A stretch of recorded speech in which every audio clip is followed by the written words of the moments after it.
जय हिंद। Welcome back to our star current affairs. आज है 10 मई 2026 और 10 मई 2026 से जितने भी महत्वपूर्ण करंट अफेयर्स बनते हैं उसमें से टॉप 5 करंट अफेयर्स लेकर हैं जो कि एग्जाम की दृष्टिकोण से काफ़ी ज़्यादा भूमिका निभाता है। बस आपको अपने लिए यह सुबह का 15 से 20 मिनट समय निकालना, यकीनन मानिए आप बहुत बेहतर हो जाएंगे और किसी भी एग्जाम में आप बेहतरीन करके आएंगे। चलिए तो फिर शुरू करते हैं आज का करंट अफेयर्स। और शुरू करने से पहले बता दें कि एक वीकली करंट अफेयर्स का एक सीरीज चला रहे हैं जो आपको यह इसमें इंपॉर्टेंट प्रश्न आते हैं, यह आपको हमारे चैनल RSR हॉट ट्रिक पे मिल जाएगा। इसे आप जरूर देखें क्योंकि यह रिवीजन के तौर पे यह काफ़ी बेहतर साबित होने वाला है। और बता दें कि इसे RSR हॉट ट्रिक पर ही एक यह वन शॉट वीडियो का एक सीरीज है जिसमें से आपको इकोनॉमिक्स का वन शॉट, बॉटनी का वन शॉट और साइंस के बायोलॉजी का वन शॉट मिल जाएगा।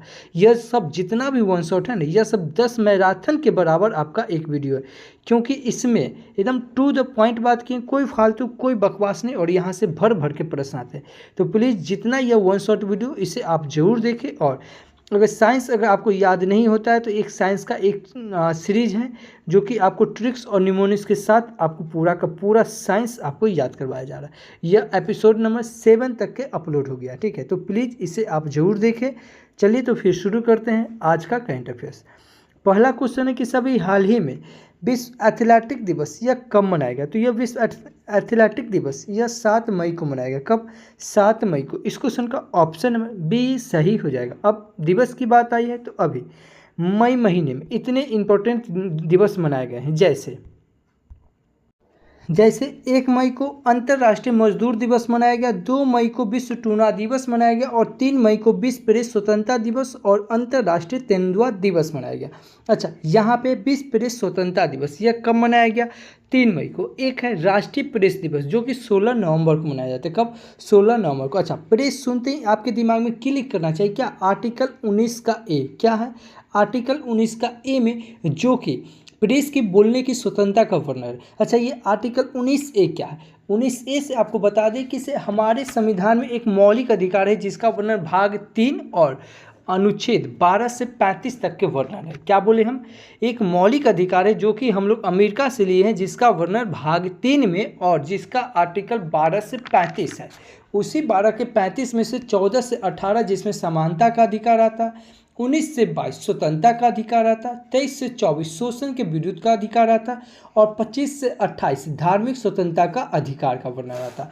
29 से 30 में सांस्कृतिक शैक्षणिक का अधिकार आता है और आर्टिकल 31, ठीक है, जो कि संपत्ति का अधिकार था, जो कि आर्टिकल 31 में था, जो कि इसे 44वां संविधान संशोधन 1978 के तहत इसे अब 300 के ए में ऐड कर दिया गया। और आर्टिकल 32 क्या है? आर्टिकल 32 जो कि संवैधानिक उपचारों का अधिकार, जिसे भीमराव अंबेडकर ने अंबेडकर ने आर्टिकल 32 को संविधान को आत्मा कहा, ठीक है। जो आर्टिकल 32 अगर हमारा मौलिक अधिकार के शोषण का मामले पर यह रिट जारी करने का अधिकार, हमें यह आर्टिकल 32 के तहत हम सुप्रीम कोर्ट जा सकते हैं और हाई कोर्ट आर्टिकल 226 के तहत जा सकते हैं।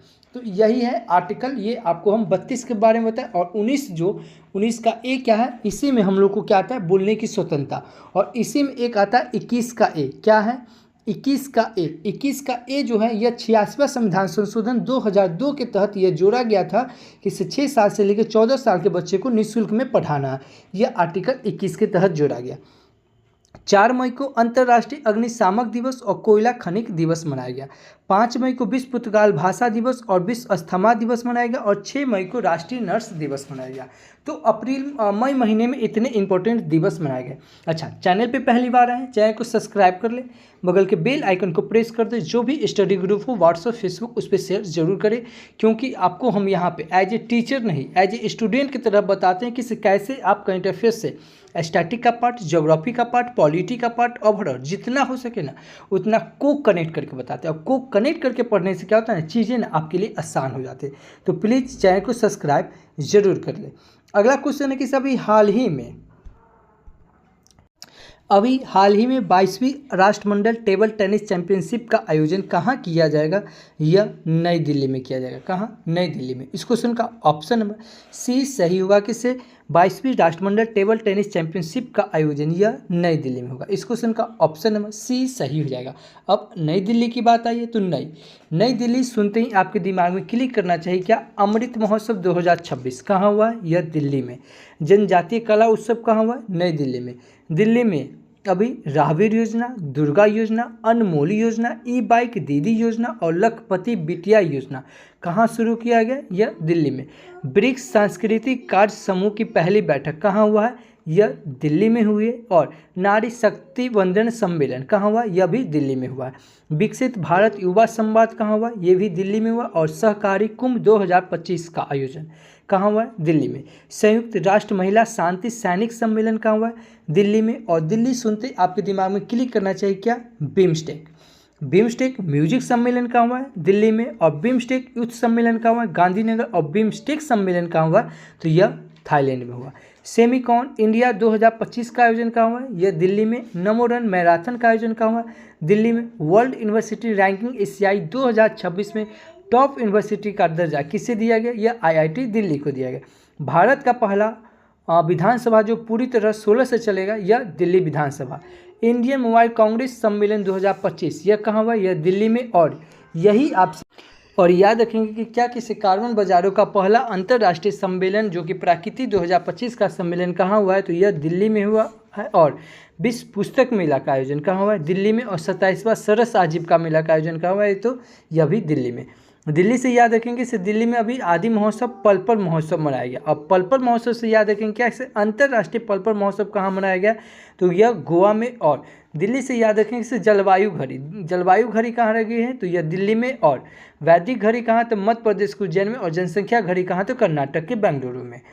2+2 वार्तालाप कहाँ हुआ है, तो यह दिल्ली में। राजसेना बैठक कहाँ हुआ है, तो दिल्ली में। और दिल्ली कौन सी नदी के किनारे, तो यह यमुना नदी के किनारे। और यमुना नदी से याद रखेंगे कि यमुना नदी के किनारे 3 शहर बसा हुआ है, एक तो हो गया दिल्ली, एक हो गया आगरा, एक हो गया मथुरा। तो इतना याद रखेंगे दिल्ली से। देखिए मैं फिर बता रहा हूँ, जिस प्रकार मैं को कनेक्ट करके बता रहा हूँ इसी प्रकार आपको पढ़ना। आप कहीं भी पढ़ते हैं लेकिन आप इसी प्रकार पढ़िए, क्योंकि एक स्टूडेंट को होता क्या है, से 5 से 6 सब्जेक्ट उसके दिमाग में रखना पड़ता है। और 5 से 6 सब्जेक्ट आप इसी प्रकार को कनेक्ट करके पढ़ सकते हैं, नहीं तो ऐसे आप सिंगल पढ़ के आप नहीं पढ़ पाएंगे। तो प्लीज़ इसे को कनेक्ट करके पढ़ें और वीडियो को पूरा अंत तक के देखिए, क्योंकि वीडियो के अंत में आपसे एक सवाल पूछेंगे जिसका जवाब आपको वीडियो के कमेंट बॉक्स में देना है। और कल जो आपसे सवाल पूछें उसका भी जवाब आपको वीडियो के अंत में मिलेगा। तो अगला क्वेश्चन है कि सभी हाल ही में किसे वोडाफोन आइडिया का गैर कार्यकारी अध्यक्ष नियुक्त किया गया है, तो यह कुमार मंगल बिरला को नियुक्त किया गया। इस क्वेश्चन का ऑप्शन नंबर बी सही होगा। ये हैं कुमार मंगलम बिरला, इनको अभी वोडाफोन आइडिया का गैर कार्यकारी अधिकारी नियुक्त किया गया। इस क्वेश्चन का ऑप्शन नंबर बी सही हो जाएगा। अब नियुक्ति की बात आई है तो अभी नीति आयोग की पूर्वोत्तर की पहली महिला का पूर्ण कार्यकारी सदस्य कौन बनी, यह डॉक्टर जोरम आनिया बनी है।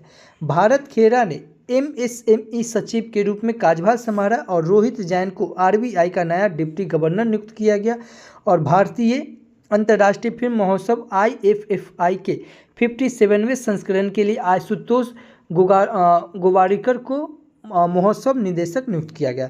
अनुग्रह नारायण दास ने रक्षा लेखा महानियंत्रक CGDA का कार्यभार संभाला। और अखिल भारतीय आयुर्विज्ञान संस्थान एम्स नई दिल्ली के अंतरिम निदेशक के रूप में किसे नियुक्त किया गया, निखिल टंडन को नियुक्त किया गया है। अच्छा, नियुक्ति की बात आई है तो अब आप आंख बंद कीजिए और मेरे साथ जितना भी नियुक्ति है यह सब आप इम्पोर्टेंट है, जिससे आप रिकॉल कीजिए मेरे साथ आंख बंद करके। जैसे BPCL के अध्यक्ष कौन है, संजय खन्ना। रॉ के चेयरमैन कौन है, पराग जैन। UPSC के चेयरमैन कौन है, अजय कुमार। और अजय कुमार नाम सुनते आपके दिमाग में क्लिक करना चाहिए क्या, अजय कुमार भल्ला जो कि मणिपुर के गवर्नर है। और एक है अजय सेठ जो कि वित्त सचिव है। और एक है अजय बंगा जो कि वर्ल्ड बैंक के अध्यक्ष है। फिक्की के चेयरमैन कौन है, अनंत गोयका। कैग जिसका वर्णन संविधान के आर्टिकल 148 में है जो कि नियंत्रक एवं महालेख परीक्षक कौन है, तो संजय मूर्ति। और एक है ये है संजय मूर्ति, एक है संजय मल्होत्रा जो कि RBI के गवर्नर है। RBI की स्थापना कब हुआ है, 1 अप्रैल 1935। तो ये याद रखेंगे। 16वां फाइनेंशियल कमीशन आयोग कौन है, तो यह अरविंद पनघड़िया। और फाइनेंशियल कमीशन की स्थापना कब हुआ, 1951 में। और इलेक्शन आयोग कौन है, तो ज्ञानेश कुमार। और जो कि इलेक्शन आयोग का स्थापना कब हुआ है, यह 25 जनवरी 1950 को। यूनेस्को का महानिदेशक कौन है? खालिद एल ईनानी। देखिए ये है खालिद एल ईनानी, एक है खालिद जामी जो कि भारतीय फुटबॉल टीम कोच के अध्यक्ष है। सेबी के चेयरमैन कौन है? तुहिन खान। एनसीसी के निदेशक कौन है? वीरेंद्र वस्त। आईटीबीपी का कौन है? शत्रुजीत सिंह कपूर। कौन है? शत्रुजीत सिंह कपूर। सीआईएसएफ के कौन है? परवीर रंजन। बीएसएफ के कौन है? परवीन कुमार। और परवीन कुमार नाम सुनते आपके दिमाग में क्लिक करना चाहिए क्या? सीबीआई के अध्यक्ष कौन है? परवीन सूद। और सीबीसी के कौन है? परवीन कुमार श्रीवास्तव। कौन है? परवीन कुमार श्रीवास्तव। नासा की स्थापना कब हुआ? 1958 यानी कि 1958। और डीआरडीओ की भी स्थापना कब हुआ? 1958। और डीआरडीओ के अध्यक्ष कौन है? समीर बी कामत। कौन है? समीर बी कामत। आईसीसी के चेयरमैन कौन है? जैसा। और जैसा से याद रखेंगे इस आइकन ऑफ एक्सीलेंस पुरस्कार से किसे सम्मानित किया गया? यह जैसा को। बीसीसीआई के चेयरमैन कौन है? मिथुन मिनास। और एसीसी के चेयरमैन कौन है? मुहसिन नकवी। और नीति आयोग क्या है? नीति आयोग के चेयरमैन कौन है? यह तो नीति आयोग के हमेशा चेयरमैन प्रधानमंत्री होते हैं। अभी वर्तमान के प्रधानमंत्री नरेंद्र मोदी है, तो नीति आयोग के चेयरमैन कौन है? नरेंद्र मोदी। नीति आयोग के उप चेयरमैन कौन है? सुमन बैरी। नीति आयोग के सीईओ कौन है? V R Subrahmanyam. और कैबिनेट सचिव कौन है? तो टीवी सोमनाथ। और चीफ ऑफ डिफेंस स्टाफ कौन है? Lieutenant general Anil Chauhan. थल सेना के अध्यक्ष कौन है? उपेंद्र द्विवेदी। और वायुसेना का अध्यक्ष कौन है? अमरप्रीत सिंह। और नौसेना का अध्यक्ष कौन है? दिनेश कुमार त्रिपाठक। लोकसभा के अध्यक्ष कौन है? ओम बिरला। और लोकसभा के नेता विपक्ष कौन है? तो राहुल गांधी। और राज्यसभा के सभापति कौन है? सीपी राधाकृष्ण। और राष्ट्रीय हरित न्यायाधीश कौन है? तो Prakash Shrivastava. Solicitor general of India कौन है? तो तुषार मेहता। और एफबीआई के निदेशक कौन है? काश पटेल। रेलवे के सीईओ कौन है? सतीश कुमार। और अटॉर्नी जनरल महानवादी जिसका वर्णन संविधान के आर्टिकल 76 में है, तो कौन है? आर वेंकट रमनी। कौन है? आर वेंकट रमनी। 53वें सीजीआई कौन है मुख्य न्यायाधीश? तो ये सूर्यकांत। और सीआरपीएफ के महानिदेशक कौन है? ज्ञानेंद्र प्रताप सिंह। और एएफआई क्या है? एएफआई यानी कि भारतीय एथलेटिक महासंघ के अध्यक्ष कौन है? बहादुर सिंह सग्गू। कौन है? बहादुर सिंह सग्गू। तो इतना याद रखेंगे नियुक्ति से।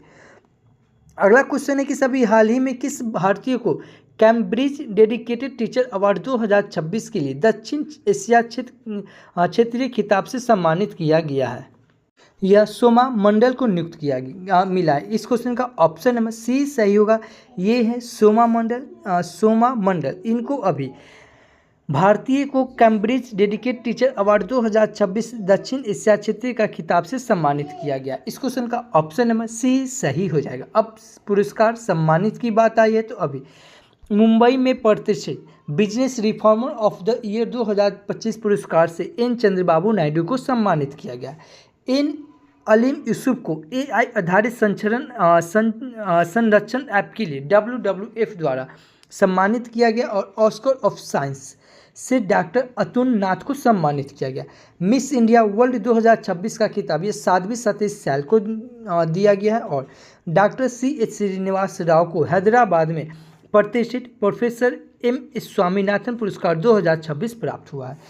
Harvard south Asian person of the year award 2026 से श्यानी गुप्ता को सम्मानित किया गया। और प्रतिष्ठित WWF मछली राष्ट्रीय पुरस्कार से यह अनीता चौधरी को सम्मानित किया गया। अच्छा, पुरस्कार की बात आई तो अब आप आंख बंद कीजिए और कुछ इंपॉर्टेंट पुरस्कार रिकॉल करवाता हूँ, वो सब आप रिकॉल कीजिए और मेरे साथ बोलिए, मेरे साथ दोहराइए, ठीक है। जैसे साहित्य अकादमी पुरस्कार 2025 इंग्लिश में किसे दिया गया? नौतेज सरना को। हिंदी में किसे दिया गया? ममता कालिया को। और ममता कालिया का जो कि इनका अथी है, क्या है? कविता है। कौन है कविता? जीते जी इलाहाबाद। क्या है? जीते जी इलाहाबाद। एबेल पुरस्कार 2026 किससे दिया गया? गार्ड फ्लंटिंग्स को। और 2025 किससे दिया गया? मसाकी काशीवाड़ा को। टाटा स्टील मास्टर शतरंज किसे दिया गया? आर प्रज्ञानंद को। महिला वर्ल्ड शतरंज चैंपियनशिप 2025 कौन जीती? दिव्या देशमुख। और किसे हराकर? केनेरू हम्पी को हराकर। विश्व शतरंज चैंपियनशिप 2026 कौन जीता?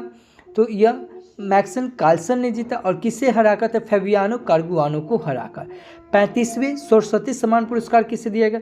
राम कुमार मुखोपाध्याय को। और 34वें सरस्वती सम्मान पुरस्कार किसे दिया गया? साधु भरदसी को।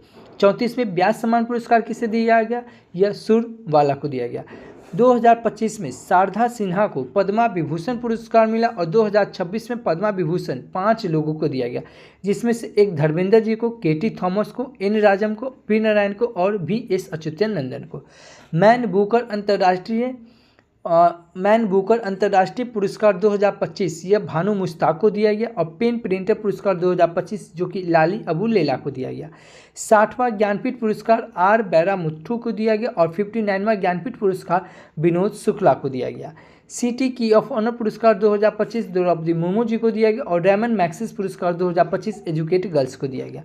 सुभाष चंद्र बोस आपदा प्रबंधन पुरस्कार और याद रखेंगे दादा साहब फाल्के पुरस्कार 2026 जो कि आनंद बलराज को दिया गया। और दादा साहब फाल्के पुरस्कार 2025 मोहन लाल को दिया गया।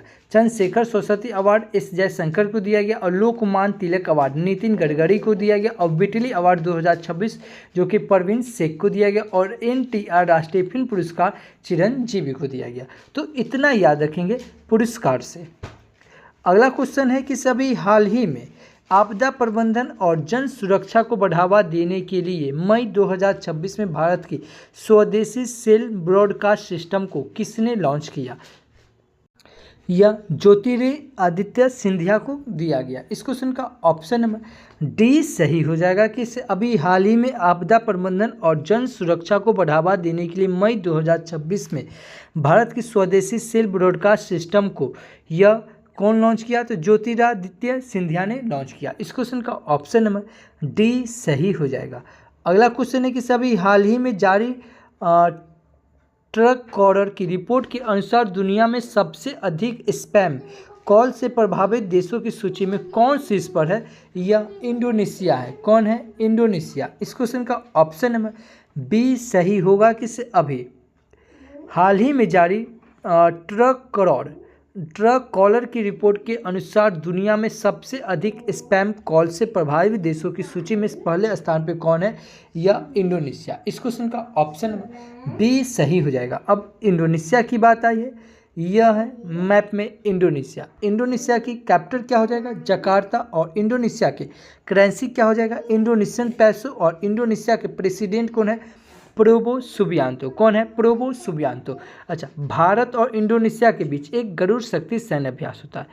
यह दुनिया का चौथा सबसे अधिक आबादी वाला देश कौन है? यह इंडोनेशिया। और सबसे बड़ी मुस्लिम आबादी वाला भी देश कौन है? तो यह इंडोनेशिया है। इंडोनेशिया दुनिया का सबसे बड़ा द्वीप समूह है। और नारियल उत्पादन में इंडोनेशिया दुनिया में शीर्ष स्थान पे है। तो इतना याद रखेंगे इंडोनेशिया से। अभी इंडोनेशिया के माउंट डुकानो ज्वालामुखी में विस्फोट हुआ। और 9वीं सदी के परम्बानन मंदिर परिसर को फिर से बनाने के लिए भारत और इंडोनेशिया के बीच साझेदारी यह की गई। और इंडोनेशिया 16 वर्ष से कम आयु के नाबालिग के लिए क्षेत्र का पहला सोशल मीडिया प्रतिबंध लागू करेगा। इंडोनेशिया के अजगर ने सबसे लंबे जंगली सर्प के रूप में गिनीज वर्ल्ड रिकॉर्ड बनाया है। और इंडोनेशिया के जावा द्वीप पर एक बड़ा भूस्खलन हुआ है। इंडोनेशिया और भारत और ब्राज़ील के साथ tropical forest for ever fund में शामिल हुआ। और ऑस्ट्रेलिया ने इंडोनेशिया के साथ नई सुरक्षा संधि पर हस्ताक्षर किया है। तो इतना याद रखेंगे इंडोनेशिया से। अगला क्वेश्चन है कि सभी हाल ही में भारत और किसने संयुक्त EV बैटरी रिसाइकलिंग पहल शुरू की है? यह यूरोपियन यूनियन ने किया है। इस क्वेश्चन का ऑप्शन नंबर सी सही होगा कि अभी भारत और यूरोपियन यूनियन ने संयुक्त EV बैटरी रिसाइकलिंग पहल शुरू किया है। इस क्वेश्चन का ऑप्शन नंबर सी सही हो जाएगा। अगला क्वेश्चन है कि सभी हाल ही में कोल इंडिया ने कहा 100 MW की सौर परियोजना शुरू की है? तो यह गुजरात ने किया है। कौन किया है? गुजरात। इस क्वेश्चन का ऑप्शन नंबर सी सही हुआ कि अभी गुजरात ने कोल इंडिया ने गुजरात में 100 MW की सौर परियोजना शुरू की है। इस क्वेश्चन का ऑप्शन नंबर सी सही हो जाएगा। अब गुजरात की बात आई है, यह है मैप में गुजरात। गुजरात की कैपिटल क्या हो जाएगा? गांधीनगर। और मैं फिर बता रहा हूँ, अगर आप RSR करंट अफेयर्स के रेगुलर स्टूडेंट हुए तो गांधीनगर सुनते ही आपके दिमाग में क्लिक किया होगा क्या? बीमस्टेक।